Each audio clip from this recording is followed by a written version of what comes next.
আমার দৃষ্টিতে গণতন্ত্রের চেয়ে অনেক ভালো একজন আল্লাহওয়ালা বুজুর্গ ব্যক্তির এক না এক তন্ত্র।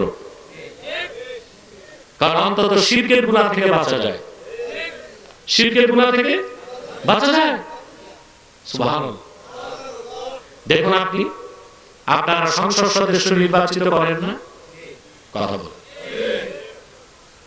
সংসদ সদস্য মানে কি? যারা এমপি বানায় পাঠাইলেন তারা কেন পাঠাইছেন? ঘর চুরি করতে, দুর্নীতি করতে, গাড়িবাড়ি করতে? সে হচ্ছে আপনাদের আইন প্রণেতা। সে কি? অর্থাৎ সে আইন বানাবে। কি বানাবে? তো সংসদে বিল একটা উঠলো, স্পিকার বলবে বিলের পক্ষে কে কে, সবাই বলবে হা, স্পিকার বলবে হা, জয়যুক্ত হয়েছে, বাস আইন হয়ে গেল। দেখা গেল আইনটা সরাসরি কোরআন সুন্নাহ বিরোধী। আল্লাহ হালাল করছে, আইন করে তোমরা হারাম করছো। আল্লাহ হারাম করছে, আইন করে তোমরা হালাল করছো। এটাও শিরক। এটাও কি? এই শিরকে আমরা আছি না নাই? এখন সমাধান কি? সমাধান লাগবে না? কথা বলেন। আমাদের আলেম ওলামা রাজনীতি করতেছে না, সমাধান তো লাগবে। আমরা খেলাফায় বিশ্বাসী, কিন্তু আমরা চাই খেলাফা প্রতিষ্ঠার আগেও বাংলাদেশে একদল আলেম ইসলামী রাজনীতি করবে এবং আমরা চাই ইসলামের পক্ষে সর্বোচ্চ সংখ্যক সদস্য সংসদে যাক। এটা আমরা চাই, কিন্তু অবশ্যই তা হতে হবে শিরক মুক্ত। কি হতে হবে? এখন শিরক মুক্ত করার উপায় কি? সবাই বসে যদি একটা সংস্কার করতে পারত, আপনার সংবিধানটা হালাল হয়ে যেত। শুধু সংবিধানের শুরুতে লিখতে হবে বাংলাদেশ সংবিধানের মূল উৎস হবে কোরআন এবং সুন্নাহ।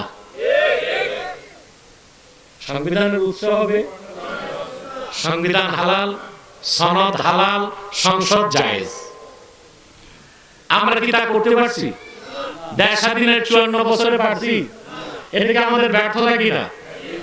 আমরাও তথাকথিত গণতন্ত্রের স্রোতে গা ভাসিয়ে দিই আর পশ্চিমাদের রাজনৈতিক আদর্শকে মুক্তির ব্যবস্থা মনে করি।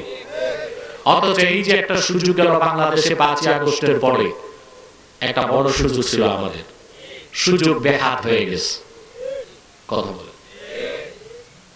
তারা কোরআন শরীফে আল্লাহর হুকুমের সামনে কিভাবে আনুগত্য প্রদর্শন করতে হয় এই শিক্ষা দিতে হযরত ইব্রাহিমের প্রসঙ্গ আনছেন। সুবহানাল্লাহ। ইব্রাহিম আলাইহিস সালামকে জোরে বলতে হবে, মুসলিম জাতির পিতার নাম কি? যারে তারে বাপ বানাইছেন আপনারা। কথা বলেন না, মুসলমান যারে তারে বাপ বানাইতে পারে না। সমস্ত মুসলমানের রূহানি পিতা মুহাম্মদ সাল্লাল্লাহু আলাইহি ওয়াসাল্লাম। সমস্ত মুসলমানদের আদি পিতা আদম আলাইহিস সালাম। সমস্ত মুসলমানদের জাতির পিতা ইব্রাহিম আলাইহিস সালাম। মুসলমানের সুযোগ নাই যারে তারে বাপ বানায় বসে থাকবে। কথা বলেন। এই আজে বাজে কাজ করছেন আপনারা 16 বছর করছেন না? এগুলোর জন্য তওবা করুন, আল্লাহর কাছে ক্ষমা চান। হযরত ইব্রাহিম তিনি আত্মসমর্পণশীল মুসলিম হিসেবে কিভাবে আত্মসমর্পণ করতে হয় তার দৃষ্টান্ত তিনি স্থাপন করেছেন। বলেন সুবহানাল্লাহ।